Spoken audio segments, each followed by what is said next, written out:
नमस्कार, मैं प्रद्युमन जोशीला। विनोद भ्याणा की जिद से जाएगी नायब सैनी की कुर्सी। जी हां, बहुत बड़ा सवाल जो पिछले कुछ एक दिन से हरियाणा प्रदेश के राजनीतिक गलियारों में खूब गूंज रहा है।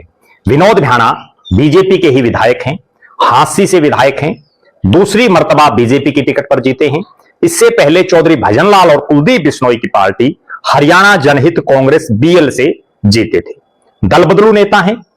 उनकी एक जिद कि उन्हीं के विधानसभा क्षेत्र हांसी के चानोत गांव के लोग जो एक टी से पानी मांग रहे हैं, और भ्याणा साहब बिल्कुल स्पष्ट क्लियर कर चुके हैं कि यह लाइन हांसी शहरवासियों के लिए है, इसमें कहीं पंक्चर नहीं किया जाएगा। एक महीने से ज्यादा समय से चानोत गांव के ग्रामवासी आसपास के इलाका वासियों के साथ धरने पर बैठे हैं, शांति प्रिय धरने पर बैठे हैं। लंबा अनशन भी गांव के बुजुर्गों ने किया। उसके बाद एक टी भी वहां लगा दी जाती है, जिसे प्रशासन फिर अवैध करार दे देता है। इसी बीच विनोद भ्याणा की जो जिद है कि यह लाइन शहर के लिए है, कहीं कोई प्रावधान नहीं है इसको पंक्चर करने का। लेकिन भ्याणा साहब आपको विधायक बनाया है कानून बनाने के लिए, कानून में फेरबदल करने के लिए। कहीं कोई उक चुक रह गई हो, को कमी हो किसी चीज में, वहां अमेंडमेंट करने के लिए।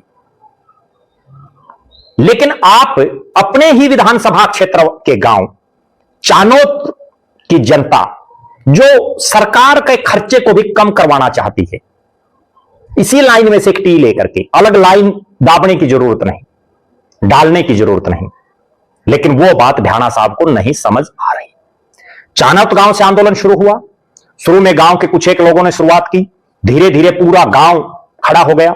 उसके बाद गांव गुआंड साथ लग गए, किसान सरदारी साथ लग गई, विभिन्न राजनीतिक दलों के नेता आने लगे, और ये एक ऐसा आंदोलन बन गया जिसमें इनेलो, कांग्रेस, जेजेपी, आम आदमी पार्टी, बीएसपी, कम्युनिस्ट पार्टी से जुड़े लोग तो आए ही, बीजेपी से जुड़े लोग भी आ गए धरने पर समर्थन देने के लिए। उसके बावजूद विनोद भ्याणा साहब तस से मस नहीं हो रही। चानोत गांव का यह आंदोलन धीरे धीरे इसका स्वरूप बड़ा होता जा रहा है। कई तरह की बयानबाजियां आ रही हैं। शहर वर्सेस देहात को लेकर के भी कई बयान आ चुके हैं। अगर यह आंदोलन धीरे धीरे गांव गांव का आंदोलन बन गया, जन आंदोलन बन गया, जिस तरह से किसान मूवमेंट खड़ी हुई थी उस तरह का आंदोलन बन गया, तो नायब सैनी साहब की भी कुर्सी जा सकती है। कोई बड़ी बात नहीं है। किसान आंदोलन हुआ, भले ही उसके बाद कुछ समय तक मनोहर लाल प्रदेश के मुख्यमंत्री रहे, लेकिन आखिरकार उनकी कुर्सी गई। कार्यकाल भी पूरा नहीं कर पाए अपना, बीच में इस्तीफा देना पड़ा, और नायब सिंह सैनी को लोकसभा चुनाव से पहले प्रदेश का मुख्यमंत्री बनाया गया। वो मूवमेंट, किसान आंदोलन की मूवमेंट भी धीरे धीरे खड़ी हुई थी, और उसके बाद गांव दर गांव इस तरह के पोस्टर लगने शुरू हो गए कि यहां बीजेपी के नेताओं का आना बंद।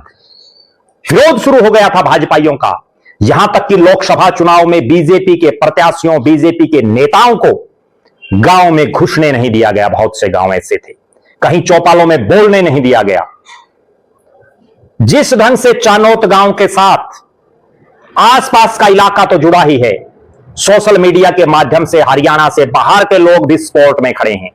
अगर यह आंदोलन जन आंदोलन बन गया, यह गांव का आंदोलन बन गया, खेती किसानी से जुड़े लोगों का आंदोलन बन गया, तो सैनी साहब की कुर्सी भी डगमगा सकती है। क्योंकि मुख्यमंत्री की कुर्सी किसी की स्थायी नहीं है। हमने देखा है, जिस जिस राज्य में बड़े बड़े किसान आंदोलन हुए, बड़े बड़े गांव में जहां आंदोलन हुए, वो आंदोलन उन सरकारों को ले बैठे, उन मुख्यमंत्रियों की कुर्सियों को ले बैठे। चाहे कंडेला कांड हो, चौटाला साहब दोबारा नहीं आए। बहुत से इस तरह के आंदोलन हैं। अब जिस तरह से चानोत गांव का आंदोलन है, जो धीरे धीरे प्रदेशव्यापी आंदोलन बन सकता है, सरकार को इस पर गंभीरता से मंथन करना चाहिए। अपने विधायक और मंत्रियों के भरोसे और प्रशासनिक अधिकारियों के भरोसे ना रह करके प्रदेश के मुख्यमंत्री नायब सिंह सैनी को अपने सीएमओ से जुड़े किसी शख्स की जिम्मेदारी लगानी चाहिए। किसी तरह से इस आंदोलन में आंदोलनकारियों की वाजिब मांगों को मान करके और इस आंदोलन को निपटाया जाए, क्योंकि आंदोलनकारियों की कमेटी की प्रदेश के मंत्री महिपाल ढांडा हो या रणबीर गंगवा, दोनों से बातचीत हो चुकी है, बड़े अधिकारियों से बातचीत हो चुकी है। स्थानीय विधायक विनोद भ्याणा को तो सारा मामला पता ही है। अगर इन्हीं नेताओं के बस का होता तो अब तक समाधान हो चुका होता। प्रदेश के मुख्यमंत्री नायब सिंह सैनी साहब को तुरंत प्रभाव से त्वरित कार्रवाई करते हुए खुद पूरे मामले में इंटरेस्ट लेकर के इसका निपटान करवाना चाहिए, क्योंकि जो आंदोलन की अलख धीरे धीरे धीरे धीरे बढ़ती है वो आंदोलन कामयाब भी होता है। हालात और परिस्थितियां ये हैं कि भारतीय जनता पार्टी को हमेशा से शहरों की पार्टी कहा जाता रहा है, विशेषकर हरियाणा प्रदेश में। पिछली 3 योजनाओं से जब से नरेंद्र मोदी बीजेपी का सबसे बड़ा चेहरा बने हैं, तब से गांव में भी बीजेपी के पैर पसारे बड़े स्तर पर, और गांव में भी बीजेपी को अच्छा खासा वोट मिलने लगा। अगर यह गांव चाणक्य की अलख पूरे हरियाणा के ग्रामीण इलाकों में चली गई और चाणक्य गांव के स्पोर्ट में पूरा हरियाणा खड़ा हो गया और गांव वालों ने ठान लिया कि बीजेपी को वोट नहीं देना, तो सैनी साहब अगले चुनाव में भारी दिक्कत में आ सकते हैं। क्योंकि हमने देखा है लोकसभा के चुनाव में जब ग्रामीण और देहात के लोग उठ खड़े हुए थे बीजेपी के खिलाफ बड़े पैमाने पर, तो 10 से पार्टी 5 पर आ गई थी। विधानसभा के चुनाव में भी मात्र कुछ हजार वोटों से राज बना पाई है बीजेपी, वो भी कांग्रेस के द्वारा गलत टिकट वितरण या ओवर कॉन्फिडेंस के चलते। बहरहाल हास्य विधायक विनोद भ्याणा साहब को भी अपनी जिद को छोड़ करके अगर कहीं कानून में संशोधन करना है तो वो करें।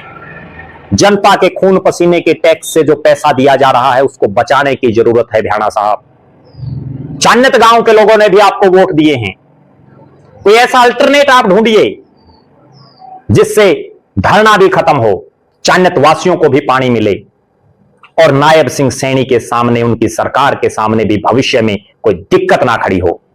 आप दर्शक जरूर कमेंट करें कि क्या विनोद भ्याणा की जिद से जाएगी नायब सैनी की कुर्सी, क्योंकि चुनाव 3 साल का ही समय लगभग बाकी है, फिर चुनाव लड़ना है, फिर वोट मांगने हैं। कहीं वो काम ना हो किसान आंदोलन की तरह, जब बीजेपी वालों को गांव में लोग नहीं घुसने दे रहे थे, उनसे सवाल जवाब कर रहे थे। अब भी समय है और खुद मुख्यमंत्री सैनी साहब को इस पूरे मामले में पर्सनली दिलचस्पी लेने की जरूरत है।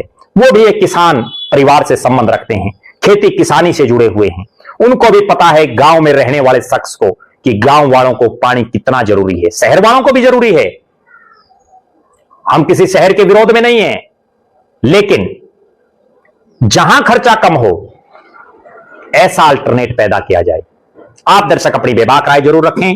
हमारी निगाहें चाणक्य गांव में जो टी को लेकर के एक बहुत बड़ा जो आंदोलन चल रहा है उस पर निरंतर हैं। बहुत बहुत धन्यवाद। आपका अपना प्रद्युमन जोशीला।